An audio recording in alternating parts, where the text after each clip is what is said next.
Hey everybody, it's Jason Blaha here, and someone had asked me a question the other day. They had said they were looking at some studies and other stuff that Brad Schoenfeld had put out, who, I assume most of you know who he is. If you don't, you're probably not very familiar with the current exercise science research and things being put out, because the guy puts out a lot of material, and a lot of you who are interested in bodybuilding, he is one of the guys out there in the community and in the personal training world and exercise science world who has a PhD, who does tons of research, who actually cares even about bodybuilding. He actually cares very specifically about hypertrophy training. It's one of his areas of focus.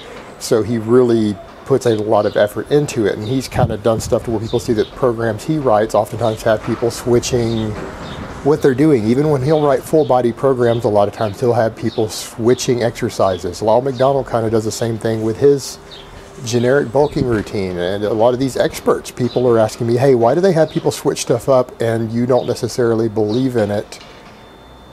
What's the difference? What's going on there? Why do some people, some experts are promoting a wider variety in exercise selection than you do? And it's really simple, guys. And the thing that you need to keep in mind here is that a lot of my focus when I'm putting out programs is geared towards people with very serious goals who are athletes.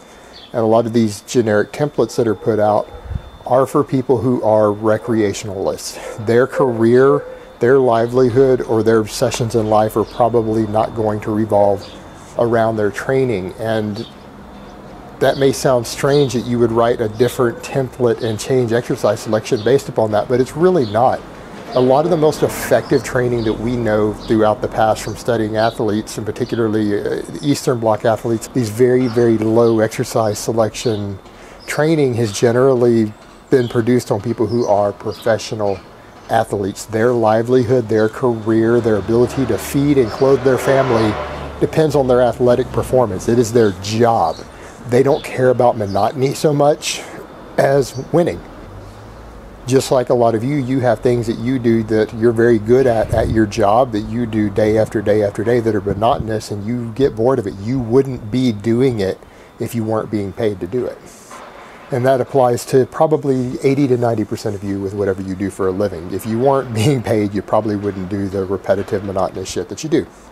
Very few people out there have a career that they love every day. They're the minority. So when you're talking about a lot of these professional athletes, they're not concerned with the monotony. They're getting paid to do this, and they're getting paid to perform well. From a programming perspective and an adaptation perspective and performance perspective, lower exercise selection has the potential to produce slightly better performance. And even if you're looking at hypertrophy, doing the same lift over and over, if you train better motor patterns to get stronger at it, you're going to be able to generate slightly more overload. It might generate slightly more hypertrophy. The problem is that people who are not going to make a living off of their performance oftentimes are going to get bored. They're not going to want to keep doing the same thing if they're not getting paid to do it for a 0.5% or a 1% better result. They're just not going to do it. And when they are forced to do it, what you find in studies a lot of times is that sometimes you'll see that the higher exercise selection group, in physiology, we know that's not necessarily the case. These different muscle angles and all of this bullshit to stimulate better growth and adaptation isn't necessarily true for the reasons I just explained. But the issue becomes one of boredom. If you're allowed to change your routine week to week, a lot of people are going to have better motivation. They're going to come in and train harder, whereas if I make you squat, bench, and deadlift every day, 5 days a week, day after day, month after month, you might, if you're purely recreationalist, you might do it for 3 months, 5 months, 6 months, really hard and put all your effort into it. But eventually you're going to get to a point to where it's going to start getting boring to you, and you're not going to put the same effort in. And for some people, this happens really, really fast. A lot of the recreational training crowd, this is going to happen within a week or two. When that happens and you stop putting as much effort into each rep, each set, each workout, because you're finding it boring, the results go down. So the thing to keep in mind is that oftentimes variability in training and complex training has nothing to do with physiology. It has no physiology benefits. Sometimes it can be a detriment from a physiology perspective But from a psychological perspective, for people, particularly if it's a boredom issue or a staleness issue with their training,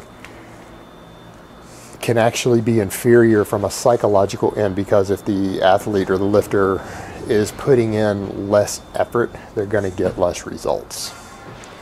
And if you're psychologically making them bored and that is causing them to put in less effort, you might see reduced results. All right, guys, so that's really all I have to say on that today. I hope it has been informative, and I will talk to you guys next time. But let me give you guys a bicep shot before I go. Oh, mount my subbies.